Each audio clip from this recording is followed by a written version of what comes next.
네, 안녕하세요. 인기소프트의 정경현입니다.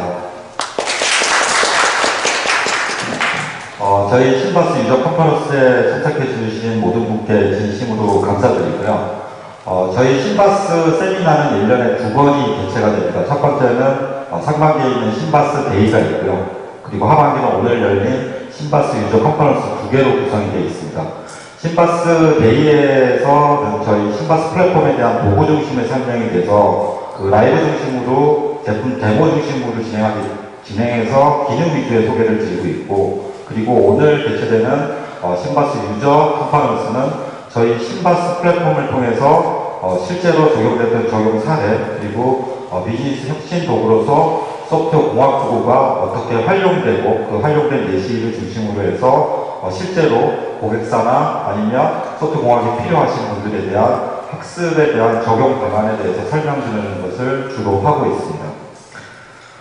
소프트웨어 공학을 단순히 엔지니어링 측면에서 정보 시스템을 개발하고 유지보수하는 측면으로 보시는 분들이 있습니다. 그래서 소프트웨어 공학 자체를 굉장히 어렵게 그리고 적응하기 힘든 부분으로 생각하시는 부분이 있지만, 이 소프트웨어 공학 자체가 어떻게 보면 비즈니스의 혁신의 가장 근본적인 인프라 시스템이기 때문에 소프트웨어 공학에 대한 체계를 이해하면 저희들이 이제 비즈니스 부분을 혁신하는데 어떤 도구로서 활용되는지에 대한 모델에 대한 부분을 금방 파악하실 수가 있습니다.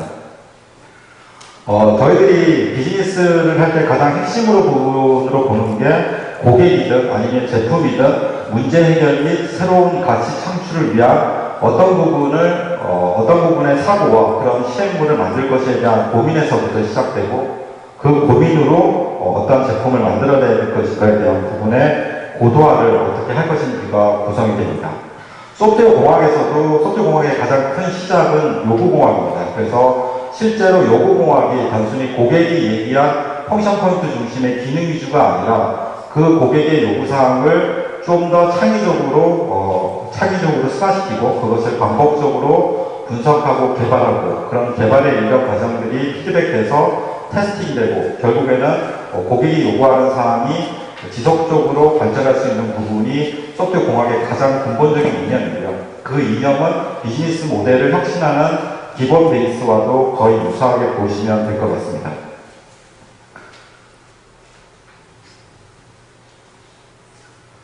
그 소프트웨어 공학적 사고가 어떤 부분인지에 대해서 간단히 좀 생각을 하고 넘어가야 될 것 같습니다. 우리가 보통 보시면 소프트웨어 공학이라는 게 굉장히 어려운 시퀀스 다이어그램이라든지 리ኳ이어먼트 다이어그램 중심의 UML이든 모델링이든 이런 부분들이 아니라 정말 우리가 소프트웨어 공학적 사고를 했을 때 어떤 문제 해결의 새로운 방식으로 접근할 수 있고, 그 방식이 저희가 개발하려고 하는 새로운 서비스와 개발 패러다임을 제시하는 일련의 과정의 도구로서 어떤 형태로 지원하는지에 대해서 조금 살펴보려고 합니다. 보통 저희들이 어떤 부분에 대한 새로운 부분들을 추구할 때 가장 먼저 이제 고려하는 부분들의 스텝들입니다. 그래서 저희들이 제시하려고 하는 어떤 비즈니스 모델일 수도 있고요. 아니면 소프트웨어 개발일 수도 있고 제품일 수도 있습니다. 그 제품이 추구하려고 하는 스타일이나 토픽을 정하게 되어 있습니다. 이거는 일련의 사용자가 어떤 요구사항을 가지고 그 요구사항에 대해서 좀 더 새롭게 고객 니즈를 파악하고 그 니즈에 따라서 펑션을 정의하게 되어 있습니다. 실제로 고객이 요구하는 부분에 대해서 얼마나 세분화되고 고객 요구에 맞는 부분에 대해서 기능적인 요소를 정의하게 되어 있고요. 그 기능적 요구가 정의됐으면 이로 인해서 생기는 기존 문제의 새로운 발견을 도출할 수 있습니다. 그래서 그런 새로운 발견들을 계속 피드백하고 반복적으로 재설계해 나감으로써 진정한 혁신으로 이럴 부분이 무엇인지에 대해서 정의를 해나가고 있습니다. 스타일에 대해서 간단하게 예를 들어드리면, 저희들이 80년대 초하고 90년대 초에 주거 문화에 대해서 굉장히 많은 부분이 있었습니다. 아파트들이 브랜드화되고 그 브랜드화하면서 자연 친화적인 아파트 단지라든지 아니면 사용 편의에 대한 아파트 단지가 있습니다. 즉 어떤 부분들에 대한 비즈니스 모델을 하기 위해서는 새로운 스타일에 대한 포커스가 있어야 됩니다. 그 부분에 대해서 정의를 하고 실제로 어떤 펑션을 가져갈지를 정의를 하고 있습니다. 아파트라는 것이 단순히 주거 문화를 떠나서 실제로 방이라는 구조도 일반적으로 보면 옛날에는 아파트가 그냥 방 몇 개, 화장실 몇 개 이렇게 구성되어 있지만 몇 평대에서 가장 사용자들이 편하게 쓸 수 있는 구조도로 구성되느냐가 굉장히 중요한 부분으로 되어 있습니다. 그래서 그런 부분들을 하기 위해서 이런 나은 기능에 대해서 스타일링된 부분들을 기능화 정리화를 시키고요. 그리고 이런 집 문화, 그러니까 집에서 생활하는 부분들이 IoT나 여러 IT 기술에 발전되면서 어느 정도 접목에 대한 부분이 생겨나게 되었습니다. 쉽게 말씀드리면 핸드폰으로 가전제품들이나 이런 부분들이 인터넷상으로 연결이 되어 있기 때문에 핸드폰으로 기본적으로 가전제품이라든지 보온제품이라든지 이런 부분들을 핸들링할 수 없을까라는 문제를 제기하는 겁니다. 그래서 문제에 대해서 IT 기술을 접목을 해서 새롭게 서비스할 수 있는 부분을 찾게 되고요. 이렇게 서비스된 부분들은 좀 더 나은 시스템으로 개발할 수 있는 여러 인프라로 생각을 하고 있습니다. 옛날에 집에 대한 주거 문화는 단순히 집에서 자고 TV를 보고 휴식을 취하는 공간이라고 생각하면 지금의 서비스들, 그러니까 가전제품, 가전사들이라든지 아니면 집을 짓는 건설사들도 핵심으로 보고 있는 것은 융합에 대한 부분들, 그리고 그 부분에 대한 IT 접목을 어떻게 하느냐에 따른 부분에 대해서 굉장히 중요시하고 있습니다. 그래서 실제로 내가 집에서 살고 있지만 편의시설에 대한 부분들, 그리고 그 IoT에서 접목되는 모든 부분들에 대해서 센싱하고 관리할 수 있도록 하는 부분입니다. 아시겠지만 미국에서는 ITO나 이런 쪽으로, ICT나 이런 쪽이 발전되면서 거동이 불편한 사람이나 이런 부분들에 대해서는 센싱 기술을 다 해서 어느 위치로 그 사람이 센싱이 안 되면 소방서라든지 이런 부분으로 바로 접속이 돼서 그분들이 위험에 처했을 때 바로 조치할 수 있도록 여러 가지 카테고리를 정의하고 있습니다. 소프트웨어 공학도 마찬가지입니다. 소프트웨어 공학도 가장 일련의 소프트웨어 공학의 과정이 요구 공학에 대해서 설계를 하고 설계된 부분에 대해서 분석 설계하고 분석 설계된 부분들을 지속적으로 개발하고 테스팅하는 일련의 과정입니다.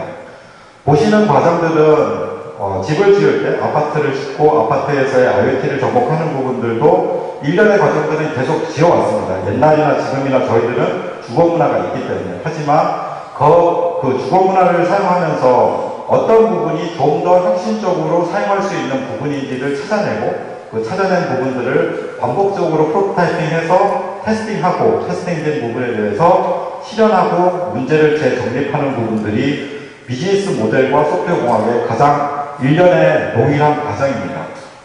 그래서 단순히 소프트웨어 공학을 어려운 툴을 사용하고 어려운 방법론을, 그러니까 듣기도 어려운 에자일 방법론이나 MDM이나 에센스나 이런 걸 생각하지 마시고 소프트웨어 공학의 가장 기본적인 인프라는 어떤 부분을 어떻게 만들 건지에 대해서 고객 니즈를 창의적으로 서로서로 커뮤니케이션에서 찾은 부분에 대해서 펑셔널하는, 즉 분석 설계하는 과정을 거쳐서 일련의 계속적인 피드백과 리소스를 가지고 형상 관리를 통해서 진정한 정의를 새롭게 해나가는 게 소프트웨어 공학의 일련의 과정이기 때문에 이런 우리의 비즈니스 로직과 소프트웨어 공학은 분명히 일치된 부분이고요. 보통 이제 기업에서 비즈니스 혁신이나 프로세스를 계산을 할 때 많이 하시는 부분들이 비즈니스 혁신의 프로세스에 대해서는 굉장히 많이 생각을 하시지만 비즈니스 프로세스를 혁신하기 위한 일련의 과정에 대한 인프라에 대해서 그렇게 정의를 많이 하지 않습니다. 그러니까 회의를 많이 하시죠. 우리 회사가 초인류 기업이 되기 위해서 아니면 우리 회사의 상품이 초인류 상품이 되기 위해서 이러이러한 비즈니스 혁신을 하자, 아니면 이런 프로세스를 접목하자, 그리고 ABS의 생산 라인을 개선하자라고 얘기를 하지만 실제로는 그런 생산 라인에 대한 프로세스에 대해 전체적으로 정립을 하지 않는 경우가 많습니다.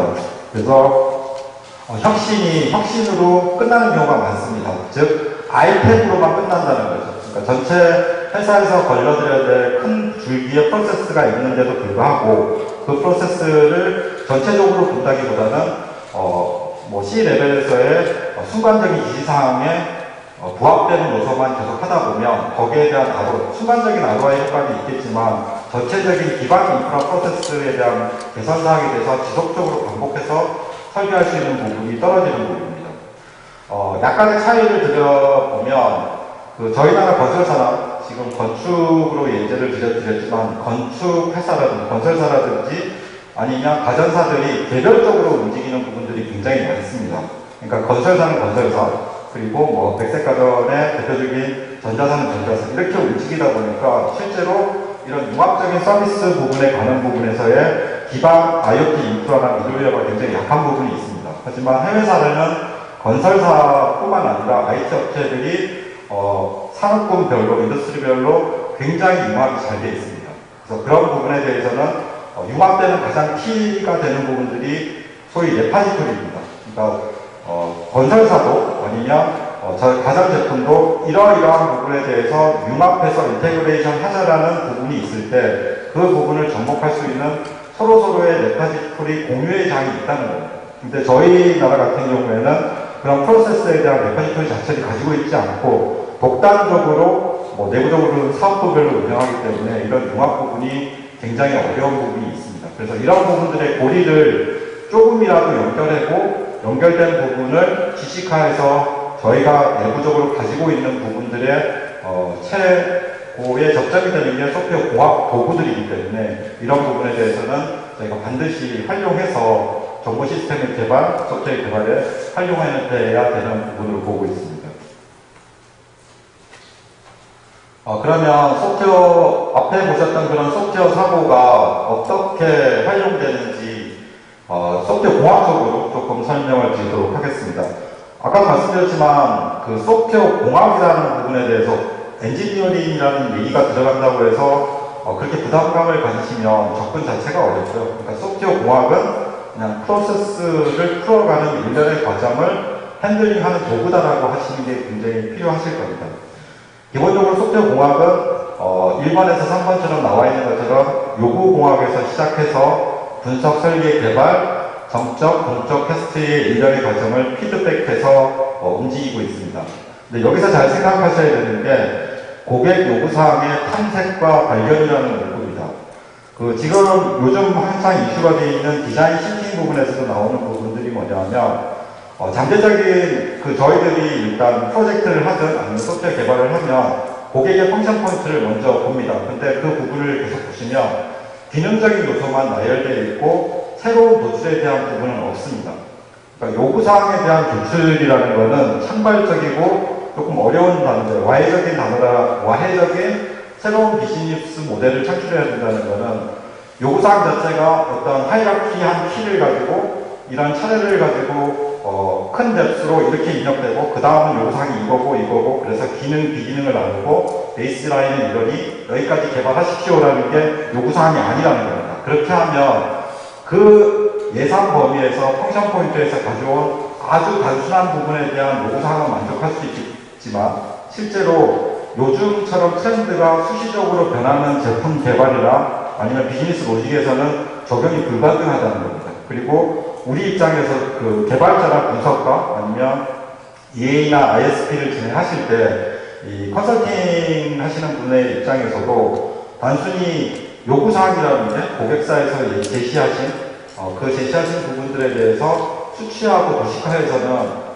그 비즈니스 로직을 새롭게 창출하게 하는 새로운 발상이 탐색이 되지 않는다는 겁니다. 그래서 요구사항 부분에 있어서도 실제로 고객의 요구사항뿐만 아니라 그 요구사항에서 정말 빠진 부분이나 그리고 좀 더 활성화될 수 있는 부분이 뭔지를 찾아내야 되는 겁니다. 아까 주거 환경에서도 말씀드렸지만 주거 환경에서 저희가 집에서 있는 주거 환경이 단순히 전화기나 냉장고나 TV만 연결되는 게 아닙니다. 그러니까 TV에서 선전하고 있는 TV 아니면 냉장고 아니면 난방기구에 대한 온오프에 대한 핸들링을 하는 게 주거 환경에서의 IoT 접목의 완전체가 아니기 때문에 집과 IT의 주거 환경과의 접목이 계속 무궁무진으로 발전할 수 있고 거기서도 새로운 제품이 계속 나올 수 있습니다. 그렇게 하기 위해서는 단순히 내가 원하는 기능만에 대한 판재로 이루어지면 요구사항에 대한 부분이 떨어지기 때문에 요구사항 자체가 편율적으로 기술되는 게 아니라 좀 더 창의적으로 기술될 수 있도록 구성을 해야 되는 게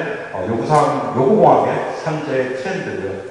그리고 이렇게 도출된 요구공학은 계속된 분석 설계의 반복적인 검증이 필요합니다.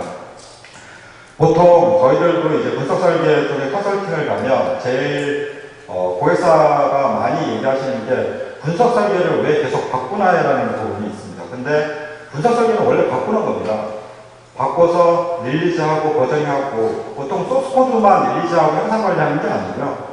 요구사항도 릴리즈해야 되고 반복하고 틀렸으면 요소에 대해서 띄우고 그게 뭐 소프트웨어를 보면 컴포넌트 베이스나 그러니까 컴포넌트 베이스 이런 모든 생각 자체가 기존에 이미 있었던 겁니다. 그냥 한 통으로 하면 실제 생산 라인이든 뭐든 대용량 생산보다는 나눠서 분기하면 어떤 자동차를 생산해도 쉽게 접목할 수 있다는 개념은 옛날부터 나온 거고요. 그리고 지금도 마찬가지로 새로운 제품 자체가 그렇게 대용량 프로세스 체계가 아닙니다. 특히 3D 프린팅이나 이런 부분들의 제조 혁신과의 인테그레이션 연계가 되면 반복적인 생산 주기를 굉장히 중요시하고 있습니다. 그래서 분석 설계라는 게 내가 어떤 시스템을 개발하기 위한 요구사항을 냈을 때 이 분석 설계가 딱 떨어져서 나와야 된다는 그 발상 자체가 어떻게 보면 소프트웨어적으로 비즈니스 혁신에 굉장히 장애입니다.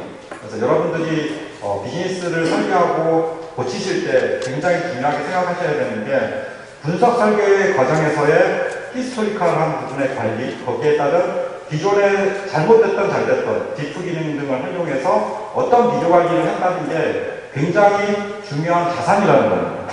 완전체가 중요한 게 아니라 우리가 그런 분석 설계를 하기 위해서 최종 산출물을 내기 위해서의 어떤 일련의 과정 자체가 비즈니스의 새로운 모델을 창출하는 것뿐만 아니라 소프트웨어 공학적으로 어떤 모델링을 하는데 굉장히 중요한 요소라고 생각합니다.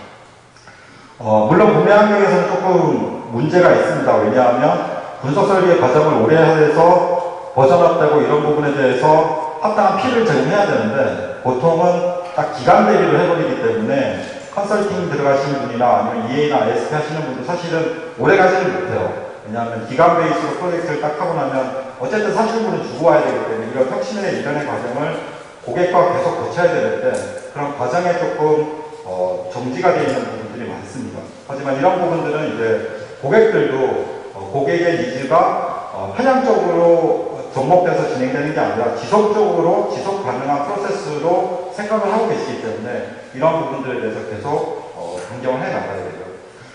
반복적인 검증에서 제일 이제 시대가 된 거죠. 개발 부분은 빼더라도 고객의 소프트웨어 유행에 따라서 테스팅, 검증, 피드백이 중요한 부분입니다. 여기서 좀 중요하게 생각해야 될 부분이 저희 나라가 그 통합 개발을 많이 하는 편입니다. 그러니까 차세대 시스템이나 아니면 크게 뭐 1년, 2년짜리의 시스템을 하다 보니까 결론적으로 검증을 받는 게 요구공학에 따른 테스트를 수시적으로 뭐 적적 테스트나 적적 테스트를 위해서 받는 게 아니라 그냥 통합 테스트를 받습니다. 그것도 이제 소스코드 기준에 소스코드로 해서 통합 테스트를 받고 뭐 약간의 시나리오 테스트에서 테스트가 되어버립니다. 그러다 보니까 그 산출물로는 사실은 운영 및 유지보수하는 인력들이 어떤 요구사항에서 어떤 시스템으로 분석됐고 어떤 개발 과정을 거쳐서 어떤 테스트 과정을 거쳤다는 인력 과정에 대한 히스토리컬한 정보를 가지고 있지 않습니다. 대부분 다큐멘테이션 자체가 필요에 따라서 만들어지는 게 아니라 프로젝트가 끝나고 나서 만들어집니다. 그러다 보니까 통합 시스템 개발에서는 통합 테스트가 중요하니까 그런 히스토리는 가능하지만 운영 측면에서는 수시적인 V 모델의 테스트가 필요합니다. 어떤 요구사항이 변경됐을 때 어떤 테스트를 해보니 이런 효과가 있었다는 걸 수시적으로 변형을 해야 되는데 그런 히스토리가 없습니다. 저희가 컨설팅이나 이제 제품 소개를 가면 저희가 시버스 플랫폼 자체가 요구공학에서 테스팅을 다 지원하기 때문에 기존의 요구공학하고 테스트하고 소스코드를 어떻게 관리하셨습니까? 라고 물어보면 품질 관리로 있는 정보 시스템 운영계에서 가지고 있는 건 딱 하나밖에 없습니다. 소스코드와 형상 관리. 그러니까 소스코드를 가지고 어떻게 빌드했는지에 대한 히스토리나 이런 부분들이 있습니다. 그리고 나머지 그러면 설계했을 때 설계 문서나 ISP나 이런 문서를 주십시오라고 해서 보면 파워포인트로 존재합니다. 존재하기는. 근데 개발된 내용하고 전혀 안 맞습니다.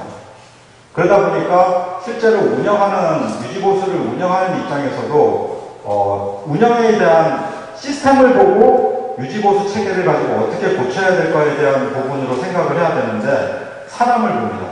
즉 정보 시스템 차세대를 했으면 차세대에 참여한 유지보수입니다. 왜냐하면 디지털화돼서 저희 프로세스로 내재화되어야 되는데 그게 사람 머리에 있습니다. 왜냐하면 기본 UI나 UX가 너무 하반기에 프로젝트 베이스로 움직이다 보니까 그 베이스에서 개발에 참여했던 사람들의 히스토리로 변화 관리가 되고 그리고 그 사람이 없어지면 또 그 히스토리가 무너지는 경우가 있습니다. 그리고 거기에 대한 운영 부분에 대한 문제가 심각해지기 때문에 고객의 소프트웨어 유행에 대한 테스트와 검증은 하나의 소스 코드가 변경이 돼도 테스트와 검증은 하는 겁니다, 원래. 이게 화이트박스 테스트가 됐든 블랙박스 테스트가 됐던 요구사항에 대한 부분이 아까 아주 간단한 베이스라인에 키워드가 하나 바뀌어서 분석 설계가 바뀌었기 때문에 그 분석 설계에 대한 소스 코드가 변경이 됐으면 테스트가 가능한 부분입니다. 그 라이프 사이클을 가져가야 되는데 소프트웨어 공학이고요. 그런 생각이 비즈니스 측면에서도 아주 중요합니다. 저희가 어떤 새로운 핸드폰을 만든다든지 신제품을 만들었을 때 새로운 기능에 대해서 검증할 때 여러 가지 검증 케이스들이 있습니다. 요구사항이 이러하니 이런 앱을 만들자. 그러면 앱에 대해서 기능에 대한 부분을 정리할 거고 정리된 기능에 대해서 분석 설계 기관을 통해서 계속 업데이트를 해나가고 설계 모델을 가지고 있을 겁니다.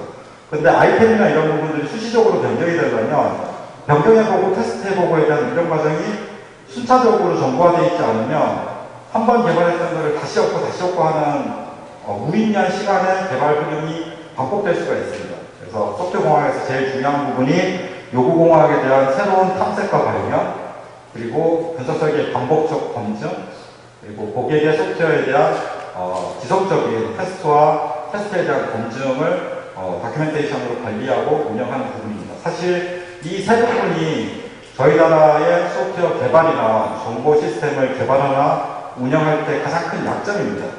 그러니까 일단은 UI적으로 들어가다 보니까 그런 히스토릭한 부분에 대해서 중요한 부분에 대한 인식을 좀 빼먹고 넘어가는 부분이 있는데요. 지금이라도 비즈니스, 아까 말씀드린 대로 이 일련의 절차와 비즈니스 로직을 혁신하는 절차하고 똑같습니다. 다르지 않기 때문에 비즈니스 혁신을 원하는 업체나 아니면 소프트웨어 개발 업체는 반드시 소프트웨어 공학이라는 인프라를 버리고서는 거기에 따른 제품의 업그레이드나 비전이 안 된다는 부분들을 꼭 인지하시고 넘어가시는 게 좋을 것 같습니다. 그러면 이런 소프트웨어 공학적인 생각을 조금 떠나서 소프트웨어 공학하고 제가 공학이라 계속 얘기하는 부분들에서 비즈니스적 사고에서 혁신이라는 게 뭔지 요즘 많이 들어보셨겠지만 디자인 싱킹이라는 얘기를 굉장히 많이 하실 겁니다. 디자인 싱킹이라는 용어는 굉장히 그냥 간단하게 터치해도 굉장히 쉽습니다. 디자인 싱킹이라는 자체가 자동차가 있는데 자동차에 연료 문제가 있으니 전기가 싸지 않냐. 그러면 전기하고 접목을 해서 자동차 운영을 하자. 필요에 의해서 조합하는 겁니다. 그래서 새로운 부분들을 창출하는 게 디자인 싱킹이고요. 아이폰도 마찬가지입니다. 기존에 있던 아이팟이나 인터넷이나 핸드폰을 합친 거거든요. 고객의 니즈를 정확하게 파악하고 니즈에 변형되게. 그러니까 니즈는 있었습니다. 아이팟을 아니면 핸드폰을, 인터넷을 한꺼번에 썼으면 좋겠다. 근데 어떻게 통합할 거야?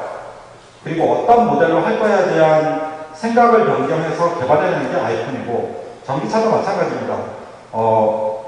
수소를 쓰든 아니면 어떤 전기를 쓰든 새로운 연료를 써야 우리가 기존의 가솔린이나 이런 부분들을 대체할 수 있는데 어떻게 쓸 거냐. 거기에 대한 부분에 대한 스타일을 정리한 거고, 실제로 펑션이 뭐냐를 기능적으로 세분화해서 반복적으로 계속 수행한 겁니다. 그래서 새로운 가치를 창출을 한 거고요. 그래서 비즈니스 요직에서 생각하는 부분도 똑같이 찾아가는 겁니다. 그래서 조금 제일 중요하게 생각하는 것도 룩이라는 부분들이 아까도 말씀드린 대로 요구공학 툴이나 이런 부분을 사용하면 굉장히 정형화되어 있긴 합니다. 어떤 레파지토리화를 해야 되기 때문에 대신 그런 부분들이 중요한 게 아니라 고객의 니즈를 가변적으로 변경하고 창의적으로 변형할 수 있는 힘을 고객뿐만 아니라 실제로 프로젝트에 참여하는 컨설팅이나 개발 인력이 같이 움직여야 된다는 겁니다. 그래야 새로운 것이 보이고 그걸 생각하고 실행해서 만들어 나간다는 겁니다. 이런 실행적인 사이클이 없으면 아주 단순하고 일괄적인 프로세스 체계만 진행이 되기 때문에 우리가 알고 있는 혁신의 주도권을 놓치게 된다는 거예요. 아시겠지만 왼쪽에 혁신의 도구 중에 저희 나라가 먼저 한 부분이 하나도 없습니다. 대신 제가 뒷사에 대해서는 얘기를 해드릴 건데, 대신 이런 부분에 대해서 저희가 기술이 약한 게 없습니다.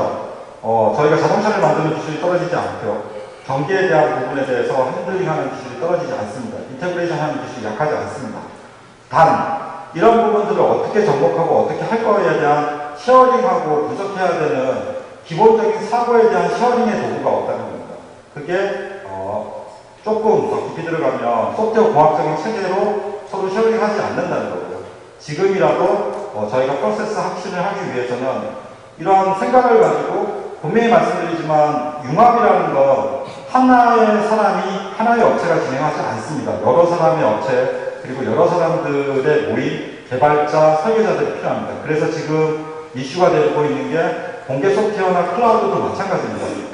혼자 할 수 없으니 너무 아이템이 많이 있는 상태에서 융합을 해야 하니 그런 부분들의 가장 좋은 부분이 뭘까요? 라고 찾는 게 공개 소프트웨어고, 그리고 공개 소프트웨어의 세어링을 가지고 클라우드 서비스로 확장하자라는 부분들이기 때문에 이런 부분들은 일련의 과정에 대한 혁신은 분명히 우리가 서로 공유하고 공유된 부분을 바탕으로 움직여야 된다는 겁니다. 그래서 그 부분에 움직이는 표준이 뭐냐?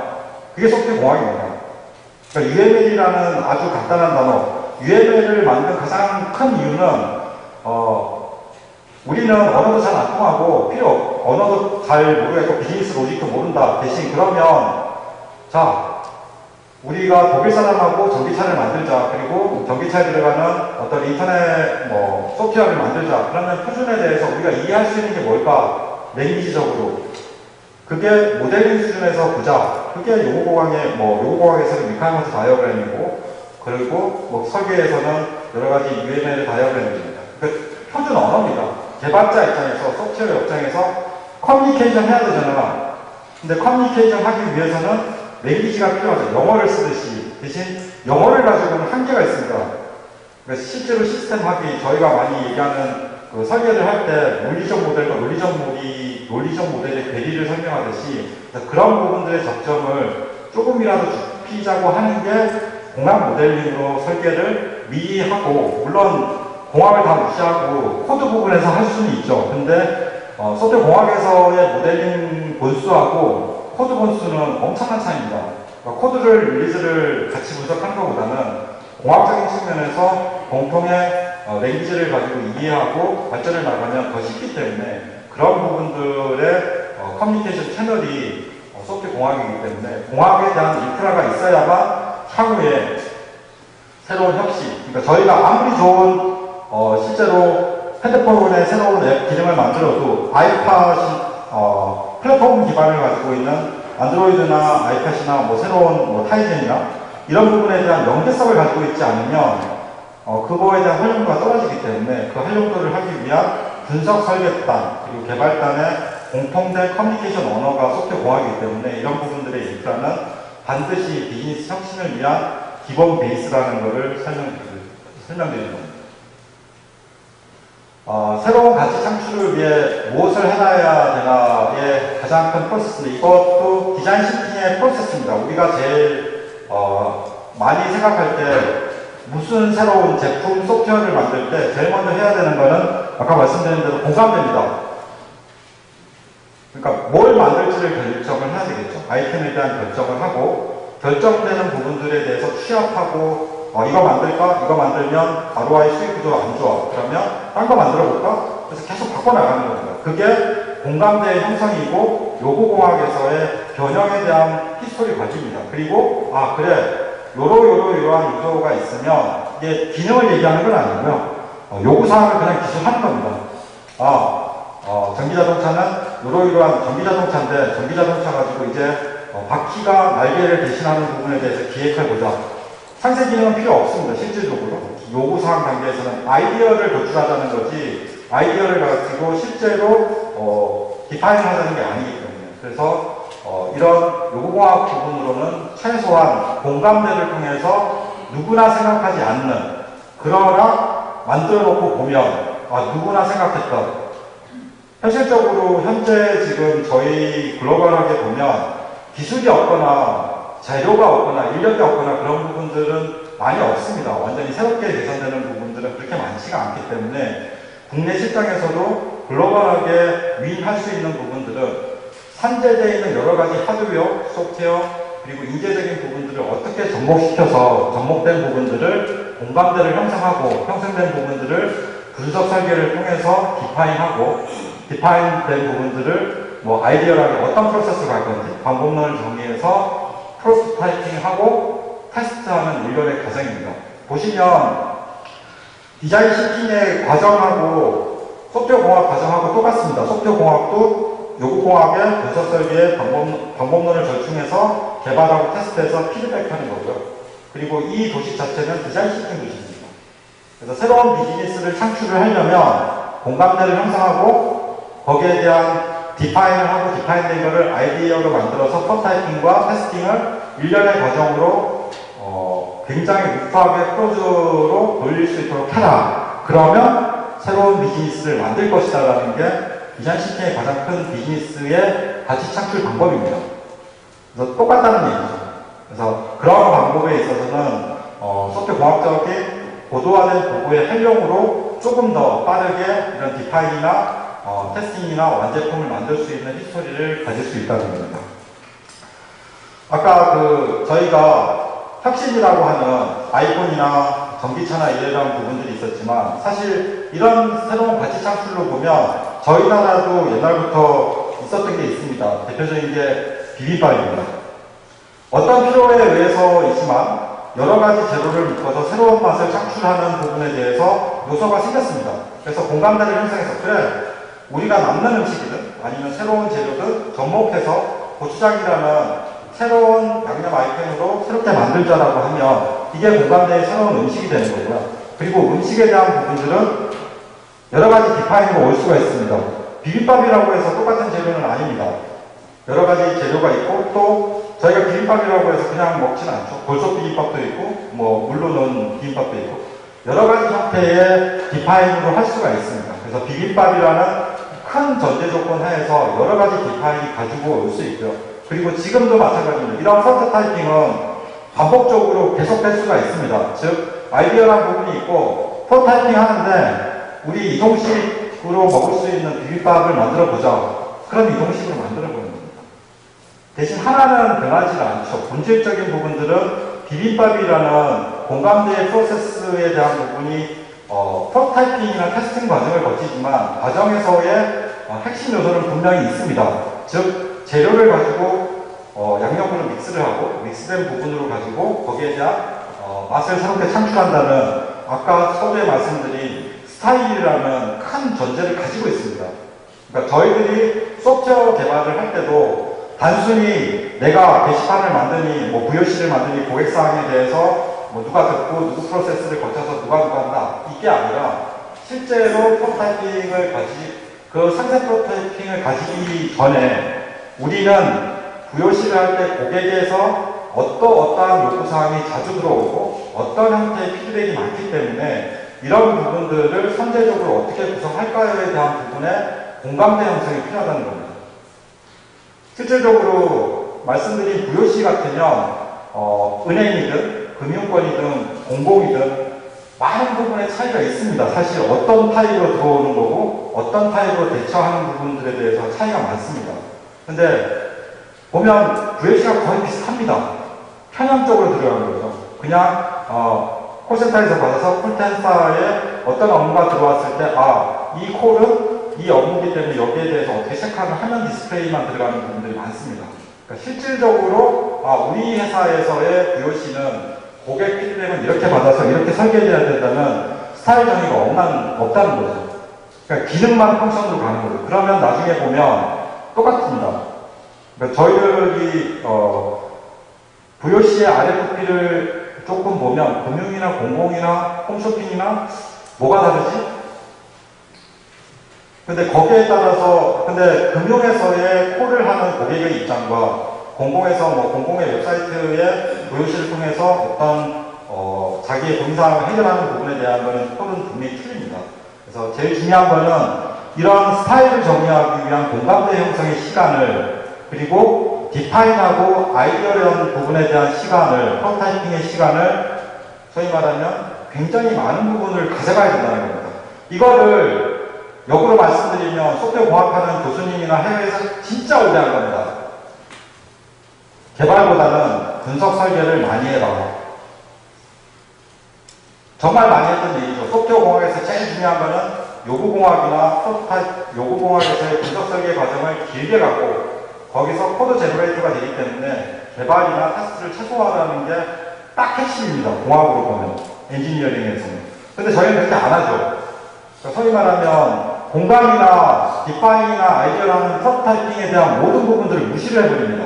그러니까 여기 반만 그렇죠. 프로토타이핑 내가 다 정리해줬잖아. 몇 줄? VOC도 마찬가지입니다. VOC 할 때 고객에서 적어주는 거는 1시간 회의에서의 몇 줄입니다. 그걸 가지고 상상의 나래를 펴서 적습니다. 그리고 프로젝트 끝날 때쯤이면 다시 보시고 상상의 나래를 핍니다. 그러다 보니까 실제로 히스토리가 없어요. 그냥 그때는 큰 줄기로 들어왔던 거고 하반기도 그냥 큰 줄기로 들어가기 때문에. 그래서 제일 중요한 거는 이런 분석 설계 과정, 비즈니스 로직을 창출하기 위해서도 이런 일련의 설계 과정이 중요하고 소프트웨어 공학적으로도 코드의 해상 관리가 중요한 게 아니에요. 물론 중요합니다. 코드에 대한 버전 관리나 배포나 권한 관리 굉장히 중요하지만 실제로 운영되는 기준으로 너무 디파인이 되어버리면 왜냐하면 테스트 과정에서 다 거치는 거 프로타이핑으로 변형할 수 있는 로드맵을 가지고 있는 게 진정한 혁신이지 단순히 그냥 개발하는 피드백으로는 한계가 있기 때문에 그리고 그렇게 돼버리면 아까도 말씀드리지만 새로운 융합에 대한 인트로레이션 장치가 없습니다. VOC를 그러니까 제일 큰 게 내부적으로 VOC를 만들어서 글로벌한 회사하고 고객에 대해서 우리 격점을 가져가자. 보통 저희 나라가 이제 고객 관리나 이런 부분들은 클라우드 서비스를 하면서 제일 문제가 되는 게 정보가 다릅니다. 너무 필요 없는 정보들이 많고요. 그걸 디파인하기 위해서 또 작업을 하나 더 해야 되는 부분이 있습니다. 근데 항공사도 마찬가지지만 항공사에서 CRM이나 이런 부분을 연계했을 때 제일 공수가 많았던 게 저희 나라입니다. 근데 대부분의 나라들은 그렇게 많이 들지가 않았어요. 기본적인 프로토타이핑을 정리해서 미팅시키는 부분만 해주면 됐기 때문에. 그래서 저희들도 소프트웨어 공학이나 새로운 가치 창출을 위해서는 이런 1년에 어떻게 공감대를 해서, 공감대라는 건 아주 간단한 거예요. 내가 정보 시스템을 어떻게 개발할 거고 어떤 아웃풋을 낼 거냐 한 번 더 고민해보자. 개발하기 전에. 그리고 한 번 더 분석 설계, 나는 UML 모르니 종이라도 분석 설계를 해서 이러이러한 아웃풋이 나올 거라는 1년의 과정을 기간을 늘리자는 거예요. 그리고 코딩을 해도 똑같다는 거예요. 솔직히 조금 늦을 수도 있습니다. 코딩이 빠르니까. 대신 지속적으로 변형하는 프로젝트를 차세대 시스템이라고 해서 우리나라 차세팀이 한 번으로 끝나는 건 아니잖아요. 차세대하고 2차 차세대, 3차 차세대 하기 때문에 계속 거기에 대한 디자이닝을 하기 위해서는 이런 부분들을 반드시 고민을 하고 가야 된다는 겁니다. 그래서 오늘 저희 심바스 유저 컨퍼런스에서는 제가 서두에 말씀드린 이런 고민들에 대해서 조금 현실적으로 얘기를 해드릴 거고요. 사실은 아이폰이나 비빔밥이 잘 와닿지는 않는 거기 때문에 실질적으로 그래 너희 심바스 플랫폼을 쓰면 어떤 게 좋아라는 설명을 드릴 거고요. 많이 말씀드린 컨설팅을 했을 때 제일 많이 운영 단계에서 많이 남아있는 게 소스하고 형상 관리입니다. 근데 그걸로 가지고는 저희가 분석 설계에 대한 모델링에 대한 체계를 가져갈 수가 없어요. 그래서 쓰는 게 역공학입니다. 리버스 엔진이라고 해서 소스 코드가 있으면 그 소스 코드를 가지고 저희들이 분석 설계의 다이어그램을 새로 생성을 하게 됩니다. 그래서 그 예제에 대해서 설명을 드릴 거고요. 이 부분은 저희가 지금 조달청에서 컨설팅과 운영을 지속적으로 하고 있기 때문에 그 부분에 대해서 직접적인 사례를 보여드릴 겁니다. 한 가지 유념하셔야 되는 부분들은 저희도 초기에 역공학을 통해서 소스코드 있으니 개발자 여러분들이 역공학을 통해서 해주시면 저희가 체계 만들어서 거기에 대한 로테이션 정의해드리고 향후는 이렇게 버저닝 할 수 있도록 해드리겠습니다 라고 얘기했지만 굉장한 저항이 있었어요. 왜냐하면 나는 그냥 코드하면 되는데 코드인데 내가 이렇게 되면 분석 설계하고 코딩을 같이 해야 되지 않냐. 같이 해야 되는 거 맞습니다. 솔직히. 근데 저희들은 아니라고 얘기했습니다. 그냥 이건 또 분석 설계를 하시는 분이 할 겁니다 라고 얘기했지만 역공학을 통해서 실제로 코더가 아닌 분석 설계를 통해서 그리고 분석 설계가 끝나는 게 아니라 실제로 SR 부분하고 ITSM하고 저희 REQ하고 연계가 되어 있습니다. 그래서 실제로 요구사항이 SR이 들어왔을 때 REQ로 어떻게 정의되고 정의된 게 이미 이제 소스만 있는 게 아니니까 분석 설계에 대한 요구사항이 있기 때문에 어떻게 적용이 되는지 설명을 드릴 거고요. 두 번째 세션에서는 소프트웨어 분리발주에 대한 요구사항 및 분석 설계 방안입니다. 가장 요즘 화두가 되고 있는 조달청에서 분석 설계는 이렇게 상세 설계 개발은 이렇게 분리하고 하는데 왜 저희들 입장에서는 분리나 합치는 거나 그렇게 상관은 없지만 분리하든 합치든 두 채널이 커뮤니케이션 할 수 있는 다큐멘테이션이나 모델링이 중요합니다라는 것을 보여드리는 거예요. 그러니까 아까 말씀드린 대로 내가 생각한 스타일이라는 아이템하고 실제로 개발자가 그리고 분석 설계자가 커뮤니케이션 할 수 있는 형상은 틀립니다. 그래서 그런 부분들을 어떻게 해나가는 게 바람직한 건지에 대해서 설명을 드릴 거고요. 그리고 신바스 ALM은 소프트웨어 비주얼라이제이션입니다. 즉 봐야 되니까요. 그러니까 11레벨에서 제일 중요한 거는 좋아. 그렇게 개발했어. 어떤 ROI 효과가 있는데. 그래 좋아. 개발했는데 누가 돌고 있는지 나한테 보여줘. 그러니까 단순할 수 있지만 뭐 커밋으로 확인하든 뭘 하든 할 수는 있지만 그런 부분들을 정말 비주얼라이제이션이 뭘 보여줘야 되는지. 근데 비주얼라이제이션에서 가장 중요한 거는 지금 많이 보셨던 보통 지금 이제 미들웨어나 이런 부분을 도입하셨던 분이 제일 많이 APM이 없어야 된다고 생각하지 않으시잖아요. 무조건 미들웨어 정보 시스템이 웹 서비스로 올리면 APM을 통해서 모니터링 해야 된다고 생각하잖아요. 똑같습니다. 소프트웨어 공학을 할 때는 막말로 얘기하면 어떤 사람이 어떤 이상한 짓을 하는지 아니면 사람은 출근해서 아무리 어려워도 한 줄 해놓고 소스코드 해놓고 커밋 때리고 갔는지 아니면 그거에 대한 요구사항 이 사람이 커밋은 한 줄만 했지만 어떤 요구사항에 대해서 정의를 했고 테스팅을 했는지에 대한 일련의 과정을 한꺼번에 봐야 됩니다. 안 그러면 분명히 오해의 소지가 생기겠죠. 분명히 이 사람은 뛰어난 능력자인데 소스코드 기준으로 형상 관리를 하고 있으면 올라오지 않는 이상은 이 사람은 개발을 잘하는 사람인지 절대로 이해할 수가 없습니다. 그래서 이런 부분들을 공학적으로 요구공학, 분석 설계, 개발 테스팅 과정에서 어떻게 모니터링하고 움직일 수 있는지 설명을 드릴 거고요. 그 다음에 이제 소프트웨어 공학 방법론입니다.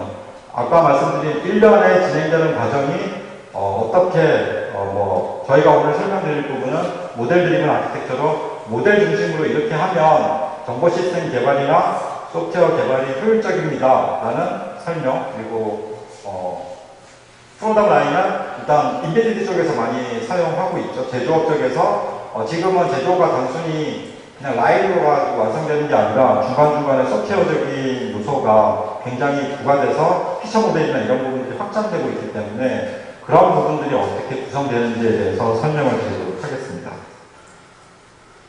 마지막으로 저희 신바스 플랫폼은 플랫폼입니다. 그러니까 단순히 도구가 하나, UML 도구가 있는 게 아니고요. 요구공학을 위한 신바스 REQ, 그리고 분석 설계를 위한 신바스 UML, 그리고 개발을 위한 신바스 대부, 그리고 테스트를 위한 신바스 테스트, 그리고 소프트웨어 비주얼라이제이션을 위한 어플리케이션 라이프 사이클 도구의 신바스 AL 5개 제품군으로 현재 구성이 되어 있습니다. 그래서 플랫폼에 대한 모든 부분, 그러니까 소프트웨어 공학적으로 핸들링 하시려고 하시는 거의 대부분의 부분에 대한 기술 요소를 지원하고 있습니다.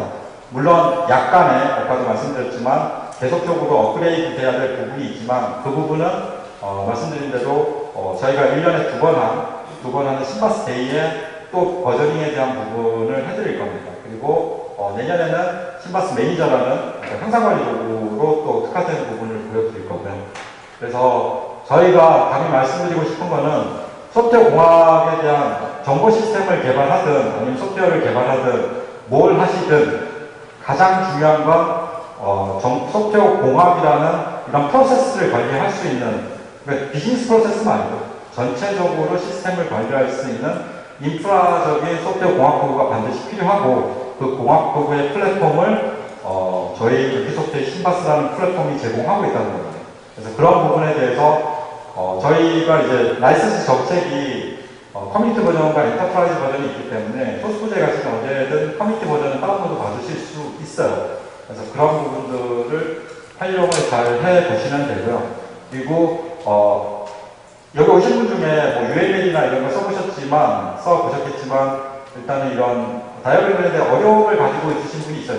저는 편할 줄 모르지만 고객사는 모르니까 뭐 사람 하나 그려놨는데 이게 사람이 뭐야라는 그런 얘기가 나올 수 있는데 실제로 옵셔널하게 저희들이 구성되어 있는 부분들이 많습니다. 그러니까 파워포인트처럼 그냥 아이콘 배열해놓고 그러니까 프로파일 자체를 다 수정할 수 있기 때문에 파워포인트처럼 써서 일단은 의사소통하는 게 중요한 거지 어려운 툴을 쓰는 게 중요한 게 아니기 때문에 그런 부분들은 저희들이 지원할 수 있는 부분들은 충분히 지원하고 있으니까 많이 활용하고 이용해 주시면 좋을 것 같습니다.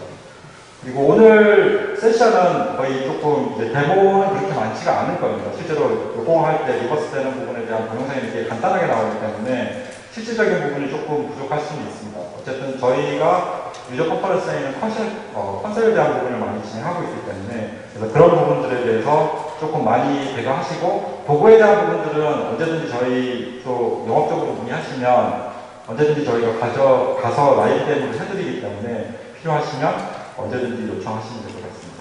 아무튼 귀중한 시간 내주셔서 감사드리고 저희가 지금 발표하는 세션이 어떤 분이든 조금이라도 도움이 되는 세미나가 됐으면 합니다. 감사합니다.